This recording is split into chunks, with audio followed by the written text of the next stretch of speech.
Hi all, welcome to our channel regrace plus. Behind the bliss എന്ന് പറഞ്ഞൊരു series നമ്മൾ start ചെയ്തിരുന്നു. ഒരു 4 എപ്പിസോഡ് നമ്മൾ പോസ്റ്റ് ചെയ്തു. അപ്പോൾ 5ാമത്തെ എപ്പിസോഡാണ് ഇന്നിപ്പോൾ ചെയ്യാൻ ഉദ്ദേശിക്കുന്നത്. അപ്പോൾ നമ്മുടെ ബ്ലിസ് എന്ന് പറയുമ്പോൾ എപ്പോഴും നമുക്ക് ബ്ലിസ്ഫുൾ ആയിട്ടിരിക്കാനോ എപ്പോഴും നമുക്ക് ജോയ്ഫുൾ ആയിട്ടിരിക്കാനോ നമ്മുടെ ലൈഫ് നമ്മൾ സമ്മതിച്ചൊന്നും വരില്ല. നമുക്ക് ഇതൊരു റോളർ കോസ്റ്റർ പോലെയാണ്, അപ്സ് ആൻഡ് ഡൗൺസ് ഉണ്ടാവും. സോ എന്ത് സാഹചര്യമാണെങ്കിലും നമുക്കൊരു ബ്ലിസ്ഫുള്ളായിട്ട് ഇരിക്കാൻ വേണ്ടിയിട്ട് കുറച്ച് കാര്യങ്ങളാണ് ഇതിന് മുമ്പുള്ള എപ്പിസോഡ്സിലൊക്കെ നമ്മൾ കവർ ചെയ്തത്. അപ്പോൾ അതിൻ്റെയൊക്കെ ലിങ്ക് നമ്മൾ താഴെ ഡിസ്ക്രിപ്ഷൻ ബോക്സിൽ കൊടുക്കാം. ഏതെങ്കിലുമൊക്കെ നിങ്ങളുടെ ലൈഫിൽ നിങ്ങളെ മോട്ടിവേറ്റ് ചെയ്യുന്നുണ്ടെങ്കിൽ ഒബ്വിയസ്ലി നിങ്ങളത് പോയി കാണുക. നിങ്ങളെങ്ങനെയെങ്കിലും ആരെങ്കിലുമൊക്കെ ഇത് ഹെൽപ്പ് ചെയ്യുകയാണെങ്കിൽ ഞാൻ അത്രത്തോളം ഹാപ്പി ആയിരിക്കും. അപ്പോൾ ഇന്ന് 5ാമത്തെ എപ്പിസോഡ് എന്ന് പറയുമ്പോൾ ഞാൻ കൂടുതലും ഒരു റിലേഷൻഷിപ്പ്, നിങ്ങളുടെ ഫ്രണ്ട്ഷിപ്പ് ആണെങ്കിലും അല്ലെങ്കിൽ വീട്ടിലായാലും അല്ലെങ്കിൽ പുറത്തുള്ളതായാലും എന്തൊക്കെയാണെങ്കിലും നമുക്ക് റിലേഷൻഷിപ്സിൻ്റെ കുറച്ച് കാര്യങ്ങളുണ്ടല്ലോ, റിലേഷൻഷിപ്പ് ഫാക്ട്സ് എന്നൊക്കെ പറയുന്ന പോലെ. അപ്പോൾ അതിനകത്ത് ഒരു കാര്യമാണ് ഞാൻ ഇന്ന് സംസാരിക്കാനായിട്ട് ആലോചിച്ചത്. അതിൻ്റെ കാര്യം എന്ന് പറഞ്ഞു കഴിഞ്ഞാൽ ആക്സെപ്റ്റ് ദ റിയാലിറ്റീസ്. അപ്പം ഈ എപ്പിസോഡ് എന്താണ്, ഇതിനകത്ത് എന്താ കവർ ചെയ്യുന്നത്, എങ്ങനെയാണ് റിയാലിറ്റി നമുക്ക് ആക്സെപ്റ്റ് ചെയ്യാൻ പറ്റുന്നുണ്ടോ, എനിക്കത് ആക്സെപ്റ്റ് ചെയ്ത് കഴിഞ്ഞാൽ എന്തായിരിക്കും, എന്ത് ചെയ്യണം, ഇങ്ങനെയുള്ള കാര്യങ്ങളാണ് ഞാൻ പെട്ടെന്ന് എനിക്ക് എൻ്റെ തോട്ട് പ്രോസസ്സിൽ കുറച്ച് കാര്യങ്ങൾ നിങ്ങളുമായിട്ട് ഷെയർ ചെയ്യാൻ വിചാരിക്കുന്നത്. ഫസ്റ്റ് ഓഫ് ഓൾ, എന്താണ് റിയാലിറ്റി? നമുക്ക് റിയാലിറ്റി എന്താണെന്ന് അറിഞ്ഞാൽ മാത്രമാണ് അത് ആക്സെപ്റ്റ് ചെയ്യണോ വേണ്ടേ, ഞാൻ ആക്സെപ്റ്റ് ചെയ്യുകയാണെങ്കിൽ എങ്ങനെ ചെയ്യണം എന്നൊക്കെ മനസ്സിലാവുള്ളൂ അല്ലേ. അപ്പോൾ ഫസ്റ്റ് കാര്യം എന്ന് പറഞ്ഞാൽ നമ്മൾ ജനിക്കുമ്പോൾ ഒറ്റയ്ക്കാണ്, മരിക്കുമ്പോഴും ഒറ്റയ്ക്ക് പോകണം, ഒറ്റയ്ക്ക് വരണം, ഒറ്റയ്ക്ക് പോകണം. അപ്പോൾ ഇതിനിടയ്ക്ക് ഒരു ലൈഫാണ് നമുക്കുള്ളത്, കുറച്ച് ദിവസങ്ങൾ, കുറച്ച് വർഷങ്ങൾ. അപ്പോൾ ആ ലൈഫിൽ ചില സ്റ്റേജിൽ വരും, ചില സ്റ്റേജിൽ ഇറങ്ങിപ്പോവും. പലരും പല സമയത്തായിരിക്കും അവരുടെ എൻട്രി. നമ്മൾ സിനിമയൊക്കെ നോക്കുമ്പോൾ പറയാറില്ലേ, ഈ സമയത്ത് ഇവരുടെ എൻട്രി ഉണ്ടാവും, ആ എൻട്രി അടിപൊളിയായിരുന്നു എന്നൊക്കെ പറയും. അപ്പോൾ ചില എൻട്രീസ് ബൈ ഡീഫോൾട്ട് നടക്കുന്നതാണ്. നമ്മൾ ജനിക്കുമ്പോൾ തന്നെ നമുക്ക് കുറച്ച് പേരെ കിട്ടും, പാരൻസ് കിട്ടും, വീട് കിട്ടും, പിന്നെ സിബ്ലിങ്സ് കിട്ടും. ചിലപ്പോൾ ഇതൊക്കെ നഷ്ടപ്പെടുന്നവരും കാണും, പക്ഷെ മെജോറിറ്റി ആൾക്കാരുടെ കാര്യം ആണ് ഞാൻ ഉദ്ദേശിച്ചത്. അത് കഴിഞ്ഞിട്ട് നമ്മൾ സ്കൂളായി, കോളേജായി, അപ്പുറത്തെ കുറേ ഫ്രണ്ട്സായി, റിലേഷൻഷിപ്സായി, അല്ലെങ്കിൽ ടീച്ചേഴ്സായി, അങ്ങനെ കുറേ ആൾക്കാർ ഇതിൻ്റെ ഇടയ്ക്ക് കൂടെ വരും.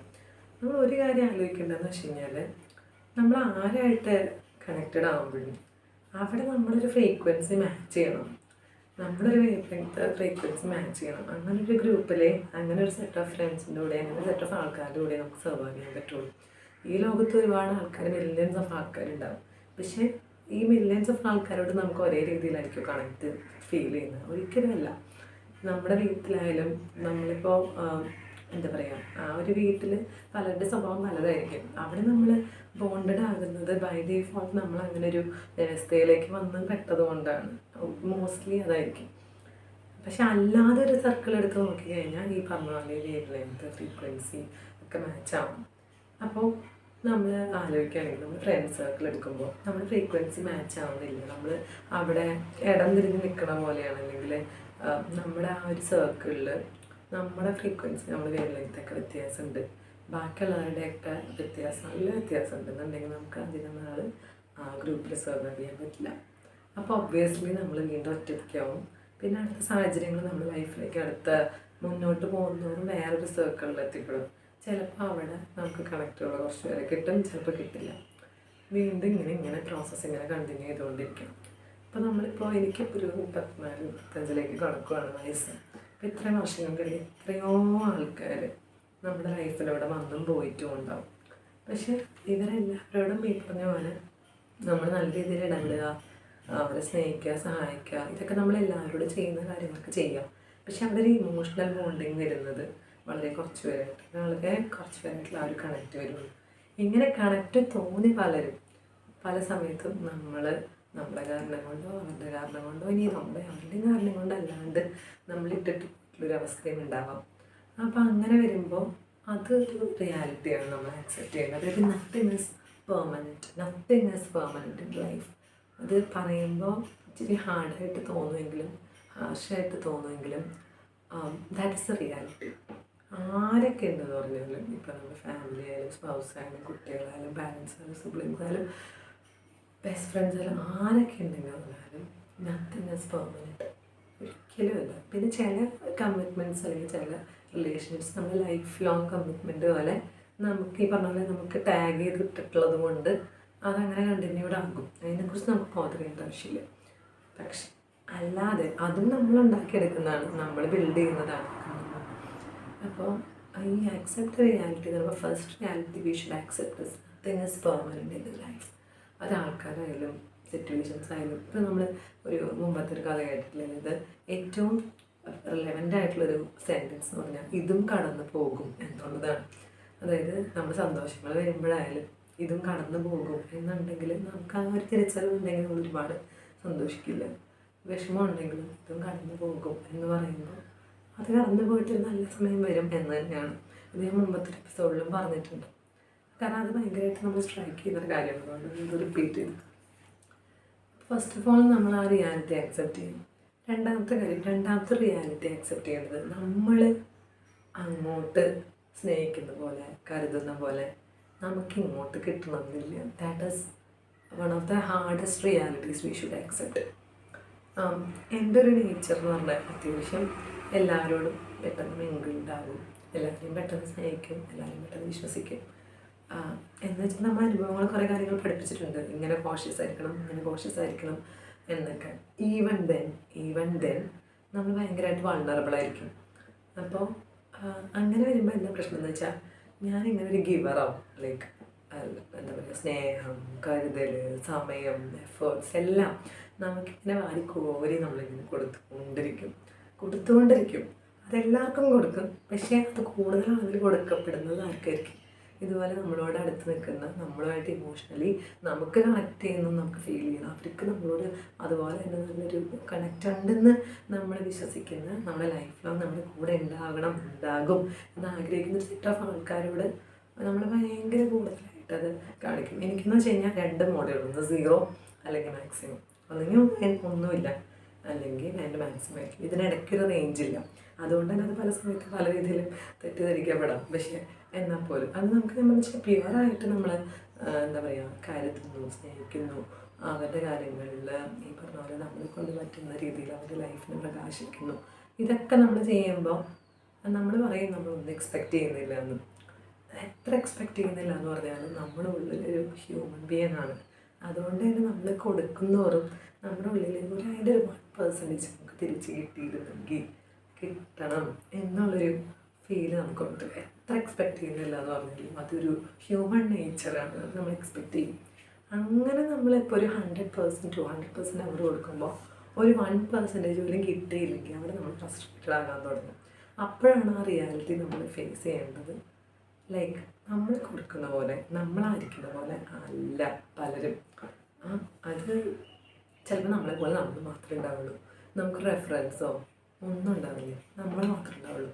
അപ്പം അങ്ങനെ വരുമ്പോൾ നമ്മൾ വേറെ ആരെയും നമ്മൾ എക്സ്പെക്റ്റ് ചെയ്യുന്ന പോലെ നമുക്ക് കിട്ടില്ല എന്നുള്ളതൊരു തിരിച്ചറിവ് തന്നെയായിട്ട് നമ്മുടെ ഉള്ളിലുണ്ടാകും. ഉണ്ടായാലും നമ്മളത് വിഷമിപ്പിക്കും. പക്ഷേ സ്റ്റിൽ ആ ഒരു തിരിച്ചറിവ് നമ്മളെ മുന്നോട്ട് കൊണ്ടുപോകും. രണ്ടാമത്തെ കാര്യം, എന്താണ് റിയാലിറ്റി? എന്താണെന്ന് വെച്ച് കഴിഞ്ഞാൽ, ഇപ്പോൾ ചില കാര്യങ്ങൾ, ഇപ്പോൾ ഞാനൊരാളോട് സംസാരിക്കുന്നു, അതാരെങ്കിലും ആവട്ടെ, വീട്ടിലോ അല്ലെങ്കിൽ പുറത്തോ ആരെങ്കിലും ആയിക്കോട്ടെ, അവിടെ നമ്മളിപ്പോൾ ഒരു കാര്യത്തെക്കുറിച്ച് സംസാരിക്കുകയാണെങ്കിൽ എന്തായിരിക്കും സത്യമായിട്ടുള്ളൊരു കാര്യം? നമ്മൾ പലതും കേട്ടറിഞ്ഞ സത്യങ്ങളുണ്ടാകാം, കണ്ടറിഞ്ഞ സത്യങ്ങളുണ്ടാകാം, അനുഭവിച്ചറിഞ്ഞ സത്യങ്ങളുണ്ടാകാം. പലർക്കും പല ഒപ്പീനിയൻ വരുമ്പോഴാണല്ലോ അവിടെ ഒരു ഒപ്പീനിയൻ ക്ലാഷസ് അല്ലെങ്കിൽ ഈഗോ ക്ലാഷസ് ഒക്കെ വരുന്നത്. അപ്പോൾ എന്തായിരിക്കും സത്യം? ആരുടെ വേർഷനായിരിക്കും സത്യം? എന്താ നിങ്ങളുടെ അഭിപ്രായം? എൻ്റെ ഒരു അഭിപ്രായത്തിൽ ഇപ്പോൾ 2 പേരും സംസാരിക്കുകയാണെങ്കിൽ ശരിക്കും പറഞ്ഞാൽ അവിടെ 3 വേർഷൻ ഉണ്ട്. 1 സംസാരിക്കുന്ന ആളുടെ വേർഷൻ, 2 കേൾക്കുന്ന ആളുടെ വേർഷൻ, 3 ശരിക്കുള്ള യഥാർത്ഥമായിട്ടുള്ള സത്യം. ആ സത്യം എന്ന് പറയുന്നത് ഈ 2 ഏതെവിടെയെങ്കിലും കൂടുതൽ അടുത്ത് നിൽക്കുന്നതായിരിക്കാം. പക്ഷെ ഒരിക്കലും it is not equal to version number 1, version number 2. 2 പേരുടെ ഇടയിൽ സംസാരിക്കുന്നതിന് പോലും 2 പേരുടെയും വേർഷൻസ് ഉണ്ടാകാം. പക്ഷേ that doesn't necessarily mean that it is A truth. Because അതിനകത്ത് അതെങ്ങനെ കാരണം എന്ന് വെച്ചാൽ, ഇപ്പം ഞാൻ പറയുമ്പോൾ എത്ര അപ്പുറത്തെ ഒരാളുടെ കാര്യമാണ് നമ്മൾ പറയുന്നതെന്ന് വെച്ചാലും, എത്ര അവരുടെ കുറ്റമോ നല്ലോ എന്തൊക്കെ പറഞ്ഞാലും നമ്മുടെ ഒരു പോസിറ്റീവ് ഇമേജ് നമ്മൾ കീപ്പ് ചെയ്തിട്ട് നമ്മൾ പറയുള്ളൂ. ബിക്കോസ് എത്ര ക്ലോസ് സർക്കിളിലാണെങ്കിലും നമ്മൾ താൻ ഡീഗ്രേഡ് ചെയ്യുന്നൊരു സാധനം നമ്മളവിടെ കൊണ്ടുവരില്ല. തിരിച്ചതുപോലെ തന്നെ നമ്മൾ സംസാരിക്കുന്ന മറ്റേയാളായാലും മേ ബി അവർക്കറിയാം അവരുടെ ഭാഗത്ത് തെറ്റുണ്ട്, മറ്റൊരാളുടെ ഭാഗത്താണ് ഫുള്ള് ശരി, എന്നാൽ പോലും അംഗീകരിച്ച് തരില്ല. അവർ ചെയ്യുന്നത് എന്താണ്, അവരുടെ വേർഷനിൽ അവർ കുറച്ചും കൂടെ നല്ല ആൾക്കാരായിരിക്കും. So accept the reality that every fact has 3 version. First of all ഒരാളുടെ വേർഷൻ, രണ്ടാൾ സംസാരിക്കുന്ന കാര്യത്തിലാണ് ഞാൻ പറയണത്. 3 വേർഷൻ ഉണ്ട്. ഒന്ന് സംസാരിക്കുന്ന ആൾ, ഒന്ന് സംസാരിക്കുന്ന മറ്റേ ആൾ ശരിക്കുള്ള സത്യം. സോ നമ്മളിപ്പോൾ മറ്റൊരാളുടെ കോൺവെർസേഷൻ കേട്ട് ജഡ്ജ് ചെയ്യുമ്പോൾ പ്ലീസ് ബി അൺബയസ്ഡ്. നമ്മൾ ഒരിക്കലും ഒരാളുടെ ഭാഗത്തുനിന്ന് കേൾക്കരുത്, മറ്റൊരാളുടെ ഭാഗത്തുനിന്ന് കേൾക്കരുത്.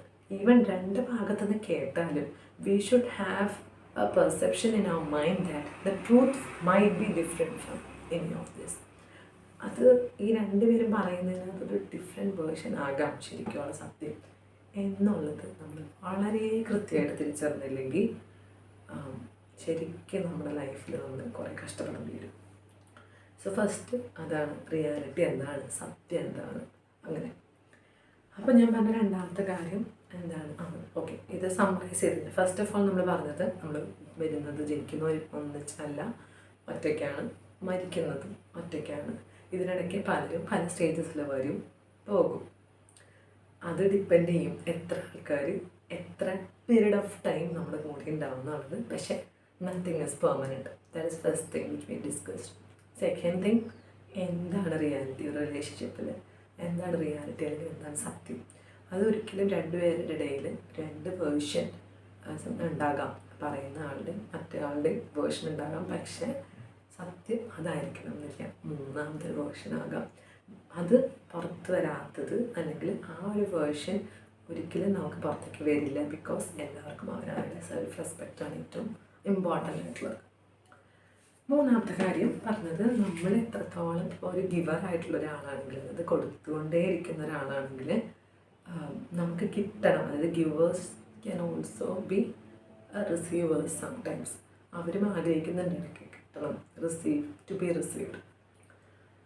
വേറൊരു കാര്യം ഞാൻ പറയാനായിട്ട് വിചാരിച്ചത് എന്താണെന്ന് വെച്ചാൽ, ഈ പോയിന്റിൽ തന്നെ തുടങ്ങും. അതായത് നമ്മുടെ കഴിവിൻ്റെ പരമാവധി വളരെ നിഷ്കളങ്കമായിട്ട് ഒരു ദുരുദ്ദേശമില്ലാതെ നമ്മൾ കുറച്ച് ആൾക്കാരെ നമ്മൾ ഭയങ്കരമായിട്ട് നമ്മുടെ ആൾക്കാർ എന്ന് പറഞ്ഞൊരു ക്ലോസ് സർക്കിളിൽ കൊണ്ടുപോയി ലൈഫ് ലോങ് ഇവരുണ്ടാവും തീരുമാനിച്ചു. നമ്മൾ അവരുടെ കൂടെ നിൽക്കുന്നു, നടക്കുന്നു, ചായ കുടിക്കുന്നു, ഭക്ഷണം കഴിക്കുന്നു, തമാശ കളിക്കുന്നു, ചിരിക്കുന്നു, സന്തോഷങ്ങൾ ഷെയർ ചെയ്യുന്നു, വിഷമങ്ങൾ ഷെയർ ചെയ്യുന്നു, എല്ലാം ചെയ്തിട്ട് അറ്റ് എ പോയിന്റ് ഇവർ നമ്മുടെ ലൈഫിൽ നിന്ന് വർക്കൗട്ട് ചെയ്യുമ്പോൾ, അല്ലെങ്കിൽ നമ്മൾ ആ ലൈഫിൽ നിന്ന് വർക്കൗട്ട് ചെയ്യേണ്ടി വരുമ്പോൾ അതൊരു ഭയങ്കര ഒരു ബുദ്ധിമുട്ടുള്ളൊരു സിറ്റുവേഷനാണ്.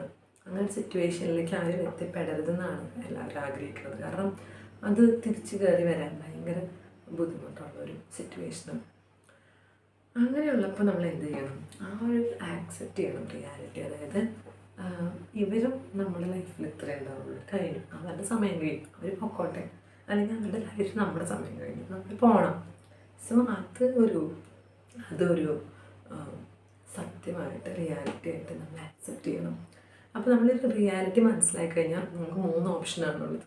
ഒന്ന്, നമ്മൾ ആ റിയാലിറ്റി അഡ്മിറ്റ് ചെയ്യുക, ആക്സെപ്റ്റ് ചെയ്യുക, എന്നിട്ട് ആ റിയാലിറ്റി മനസ്സിൽ വിചാരിച്ച് ജീവിക്കാം. So this is the reality, we should move on എന്ന് വെച്ചിട്ട് അതെങ്ങനെ, അത് 2 രീതിയിൽ മൂവ് ചെയ്യാം. ഒന്ന്, അതാണല്ലോ റിയാലിറ്റി, അയ്യോ എനിക്കൊന്നും ചെയ്യാൻ പറ്റില്ല എന്ന് പറഞ്ഞ് വിഷമിച്ച് മാറാം. അല്ലെങ്കിൽ അയ്യോ ഇതാണ് റിയാലിറ്റി, പക്ഷെ ഞാൻ ഇത് വിഷമിച്ച് വന്നിട്ട് കാര്യമില്ല, this is going to end with my health issues and many bla issues. അപ്പം അത് പറ്റില്ല, ഞാൻ സ്ട്രോങ് ആണ്, ഞാൻ സെൽഫ് മോട്ടിവേറ്റ് ചെയ്യണം, അങ്ങനെ വിചാരിച്ചിട്ട് കയറിപ്പോരാം. അപ്പോൾ ആക്സെപ്റ്റ് ചെയ്യുകയാണെങ്കിൽ 2 ഓപ്ഷനേ ഉള്ളൂ. Either you should accept and move on, otherwise you should accept and എന്താണ് ഡിഫീറ്റഡ് ആയിട്ടിരിക്കും. 2ാമത്തെ കാര്യം, നമുക്ക് ആക്സെപ്റ്റ് ചെയ്യണമെന്ന് ആഗ്രഹമുണ്ട്, പക്ഷെ നമുക്ക് ആക്സെപ്റ്റ് ചെയ്യാൻ പറ്റണില്ല.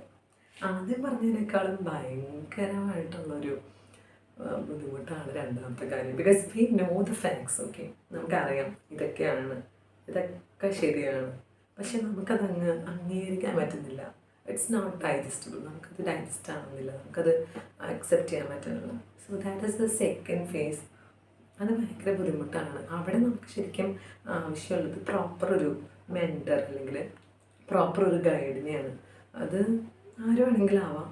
ഐ മീൻ നമ്മുടെ ലൈഫിൽ തന്നെ നമുക്ക് നമ്മുടെ ലൈഫ് അറിയാവുന്ന, നമ്മളെ ഹെൽപ്പ് ചെയ്യാൻ പറ്റുന്ന ആരെങ്കിലും ആകാം, അല്ലെങ്കിൽ ഒരു എക്സ്റ്റേണൽ ഒരാളാകാം, അല്ലെങ്കിൽ ചിലർക്ക് തന്നെത്താൻ തന്നെ ആയിരിക്കും. പക്ഷെ തന്നെത്താനാകുമ്പോൾ ആ സമയത്ത് നമ്മൾ മിസ്ലെഡ് ആവാനുള്ളൊരു സാധ്യതയുണ്ട്. നമ്മൾ നമുക്ക് തന്നെ റിയാലിറ്റി അക്സെപ്റ്റ് ചെയ്യാൻ പറ്റാതെ സ്ട്രഗിൾ ചെയ്യുമ്പോൾ നമ്മൾ പല കാര്യങ്ങളിലും എന്താ പറയുക, നമ്മൾ ചെന്ന് പെടാം. ഐ മീൻ ചിലപ്പോൾ അത് നല്ലതായിരിക്കാം, ചിലപ്പോൾ അത് പൊട്ടയായിരിക്കാം. പിന്നീട് ചിലപ്പോൾ ആ കോൺസിക്വൻസസ് അതിനേക്കാൾ വലുതായിരിക്കും. നമ്മളെവിടെ രക്ഷപ്പെട്ട് എങ്ങോട്ട് വന്നു, അവിടെ ചെന്ന് കഴിഞ്ഞപ്പോൾ അതിനേക്കാൾ എന്താ പറയുക, പാട മേടിച്ച് പന്താമത്തെ ചെന്നപ്പോൾ പന്താമത്തെ പടം എന്ന് പറഞ്ഞ പോലെ ഉള്ള അവസ്ഥയാകാം പിന്നെ. അപ്പം അതുകൊണ്ട് അക്സെപ്റ്റ് ചെയ്യാൻ പറ്റാതെ വിഷമിക്കുന്ന ആൾക്കാരുണ്ടെങ്കിൽ ജസ്റ്റ് എംപത്തൈസ് വിത്ത് ദം. നമ്മൾ ജസ്റ്റ് അവരുടെ അടുത്ത് നമ്മുടെ കൂടെ അങ്ങനെ ഫ്രണ്ട്സൊക്കെ ഉണ്ടെങ്കിൽ നമുക്കൊരിക്കലും അവരുടെ സെനാരിയോ കയറി ചെന്നിട്ട് നിങ്ങൾ ആക്സെപ്റ്റ് ചെയ്യും, you should be okay, you will be okay, ഞങ്ങൾ ഇതിനേക്കാളും വലുതൊക്കെ കഴിഞ്ഞിട്ടാണ് വന്നേക്കണേ എന്നൊന്നും പറഞ്ഞ് ഉപദേശിച്ചിട്ടൊന്നും യാതൊരു കാര്യമില്ലാതെ അവരെ കൂടെ നിൽക്കുക. ആസ് യു ക്യാൻ, നിങ്ങളുടെ കഴിവിൻ്റെ പരമാവധി അവരുടെ കൂടെ നിൽക്കുക. ആൻഡ് അവരെ റിയാലിറ്റി അക്സെപ്റ്റ് ചെയ്യാൻ വേണ്ടി ഹെൽപ്പ് ചെയ്യുക. ഇതിൽ കൂടുതൽ നമുക്കൊന്നും ചെയ്യാൻ പറ്റില്ല. അങ്ങനെയാണ് രണ്ടാമത്തെ കാര്യം. മൂന്നാമത്തെ കാര്യം, ഞാൻ ആക്സെപ്റ്റ് ചെയ്യണില്ല, എനിക്ക് കാര്യങ്ങൾ അറിയാം, എനിക്ക് ആക്സെപ്റ്റ് ചെയ്യണമെന്ന് ആഗ്രഹമില്ല, ഞാൻ ചെയ്യുന്നുമില്ല, ഇതിങ്ങനെ തന്നെ അങ്ങ് പോട്ടെ, ഞാൻ എവിടെയെങ്കിലൊക്കെ ചെന്നെത്തട്ടെ എന്ന് വിചാരിക്കുന്നൊരു ഫേസുണ്ട്. അപ്പം ഇതിലേതാണ് നമ്മളിത് എവിടെ നിൽക്കുന്നത്? ഐ മീൻ ഇത് എല്ലാവരുടെ കാര്യത്തിലും ഇത് അപ്ലിക്കബിളാണ്. ആലോചിച്ച് നോക്കണം, നമ്മളെങ്ങനെയാണ് അവർ കണ്ടിട്ടുള്ളത്, അവർ നമ്മളെങ്ങനെയാണ് കാണുന്നത്, നമുക്കറിയാമോ? അവർക്ക് നമ്മളോട് പറയാനുള്ളത് എന്താണെന്ന് നമുക്കറിയാമോ? നമുക്ക് പറയാനുള്ളത് എന്താണെന്ന് ചുറ്റുമുള്ളവർക്ക് അറിയാമോ? ഇല്ലെങ്കിൽ ജസ്റ്റ് ഫസ്റ്റ് ഓഫ് ഓൾ നമ്മൾ കമ്മ്യൂണിക്കേഷൻ, അത് ഭയങ്കര ഇമ്പോർട്ടൻ്റ് ആണ്. ഏത് റിലേഷൻഷിപ്പിലും കമ്മ്യൂണിക്കേഷൻ സ്റ്റോപ്പ് ചെയ്ത് കഴിഞ്ഞാൽ തന്നെ പ്രശ്നങ്ങളുണ്ടാകും. ഐ മീൻ അതിപ്പോൾ നേരിട്ട് ഇൻഡയറക്റ്റ് ആയിരിക്കാം, ഡയറക്റ്റ് ആയിരിക്കാം, അതെങ്ങനെ വേണമെങ്കിലും ആകാം. പക്ഷേ communication plays a vital role in maintaining relationships. നമ്മളിങ്ങനെ എപ്പോഴും എല്ലാം ഭയങ്കര കണക്റ്റഡ് ആയിരുന്നു. പെട്ടെന്നൊരു ദിവസം ഒരു നേരിട്ട് കാണുന്നില്ല, വിളിക്കുന്നില്ല, അല്ലെങ്കിൽ മെസ്സേജ് അയക്കുന്നില്ല, അവിടെ തൊട്ട് തന്നെ നമുക്ക് മനസ്സിലാവും ദേ ആർ ചേഞ്ചിങ്. നമ്മളത് അറിയണമെന്നുണ്ടാവില്ല. അവർ ചിലപ്പോൾ നമ്മളായിട്ടുള്ള കമ്മ്യൂണിക്കേഷൻ സ്റ്റോപ്പ് ചെയ്യുമ്പോഴും നമ്മൾ തിരിച്ചറിയണമെന്നുണ്ടാവില്ല. പിന്നെ നമ്മൾ വിചാരിക്കും ഓക്കെ നമുക്ക് അവരോടുള്ള സ്നേഹം കൊണ്ട് നമ്മൾക്ക് മനസ്സിലാവില്ല. ലൈക്ക് നമ്മൾ വിചാരിക്കും ഇല്ല, അവർക്കെപ്പോഴും നമ്മൾ ഭയങ്കര കാര്യമാണ്, നമ്മളെങ്ങനെയായിരുന്നു അവരുടെ അടുത്ത്, അവർക്കതൊക്കെ അറിയാമല്ലോ. സോ അവർക്ക് നമ്മളോട് തിരിച്ച് കാര്യമാണ്, ഇവരെങ്ങനെയൊക്കെ കാണിച്ചാലും അതങ്ങനെയൊന്നും അല്ല എന്നൊക്കെ നമ്മൾ മനസ്സ് പറഞ്ഞു പഠിപ്പിക്കാൻ നോക്കും. പക്ഷേ അത് വളരെ തെറ്റായിട്ടുള്ള പ്രവണതയാണ്. അങ്ങനെ മനസ്സിൽ പഠിപ്പിച്ചിട്ട് യാതൊരു കാര്യമില്ല. ബിക്കോസ് അവർക്ക് വേണ്ടാത്തതുകൊണ്ട് തന്നെയാണ് അവർ നമ്മൾ ഒഴിവാക്കുന്നത്. ഓക്കെ, അപ്പം അത് അക്സെപ്റ്റ് ചെയ്യേണ്ട കാര്യമാണ്. ഇപ്പോൾ കമ്മ്യൂണിക്കേഷൻ്റെ കാര്യം പറഞ്ഞു. ഇങ്ങനെയുള്ള കുറച്ച് കാര്യങ്ങളൊക്കെ നമ്മുടെ റിലേഷൻഷിപ്സിൽ നമ്മൾ ഡേ ടു ഡേ നമ്മൾ ഫേസ് ചെയ്യുന്നതായിരിക്കും. ഇപ്പോഴത്തെ കാലത്ത് എന്ന് പറഞ്ഞാൽ കമ്മിറ്റ്മെൻറ്റ്സ് ഒക്കെ എത്രത്തോളം ഉണ്ടെന്ന് എനിക്കറിയില്ല. കാരണം നമ്മുടെ വേൾഡ് ഇങ്ങനെ ചേഞ്ച് ചെയ്തുകൊണ്ടിരിക്കുക. പലർക്കും റിലേഷൻഷിപ്സ് പിന്നെ ഫ്രണ്ട്ഷിപ്സ് അതൊക്കെ without commitments just for their sake എന്തൊക്കെയോ കാര്യങ്ങൾക്ക് വേണ്ടി കുറച്ച് ആൾക്കാരെ കൂട്ടുപിടിക്കുന്നതിന് കവിഞ്ഞ് വേറെ പ്രത്യേകിച്ചൊന്നുമില്ല. അങ്ങനെയുള്ളൊരു ലോകത്ത് ഈ ഒരു മെസ്സേജ് എത്രത്തോളം റെലവൻ്റ് ആണെന്ന് എനിക്കറിയില്ല. പക്ഷേ if you are struggling with some relationship issues, അതിനകത്ത് ഈ കാര്യങ്ങളൊക്കെ ഒന്ന് റിഫ്ലക്റ്റ് ചെയ്ത് നോക്കാം. Then you will understand how to accept reality. And if you are accepting the reality, it should make you move on. നമ്മളൊരിക്കലും തകർന്നിരിക്കരുത്. And you should keep going. Another set of ആൾക്കാർ വരും, നല്ല കമ്പനി ആയിരിക്കാം. ചിലപ്പോൾ അവരും ഈ പറഞ്ഞ പോലെ നമ്മൾ വിചാരിക്കുന്ന പോലെ ആയിരിക്കണമെന്നില്ല. നമ്മളങ്ങോട്ട് ഞാൻ പറഞ്ഞില്ലേ സെൽഫ്ലെസ് ആയിട്ട് നമ്മൾ കൊടുക്കുന്ന പോലെ തിരിച്ചിങ്ങോട്ട് കിട്ടണമെന്നില്ല. So move on from there also. നമ്മൾ മരിക്കുന്ന വരെ, നമ്മൾ അവസാന ശ്വാസം വരെ നമ്മൾ നന്മ ചെയ്യുക, നമുക്ക് പറ്റാവുന്ന ആൾക്കാരെ സഹായിക്കുക, സ്നേഹിക്കുക, കൺസിഡർ ചെയ്യുക, എംപതൈസ് ചെയ്യുക. ഇത് കൊള്ളൊന്നും വേണ്ട, ബാക്കി ഇങ്ങോട്ട് കിട്ടുമെന്ന് എന്താണെങ്കിലും അക്സെപ്റ്റ് ചെയ്യുക, ഫേസ് ചെയ്യുക. Okay, hope it helped. ഇനി നിങ്ങൾക്ക് എന്തെങ്കിലും ടോപ്പിക്ക് സജസ്റ്റ് ചെയ്യണമെന്നുണ്ടെങ്കിൽ ഞാൻ അതിനെക്കുറിച്ച് എൻ്റെ വേർഷൻ ഞാൻ പറയാം. നിങ്ങൾക്ക് ആർക്കെങ്കിലും അത് ഹെൽപ്പ് ചെയ്യുകയാണെങ്കിൽ ഒരുപാട് സന്തോഷം. So B joyful always, be blissful always. Take care. Have a nice day. Bye-bye.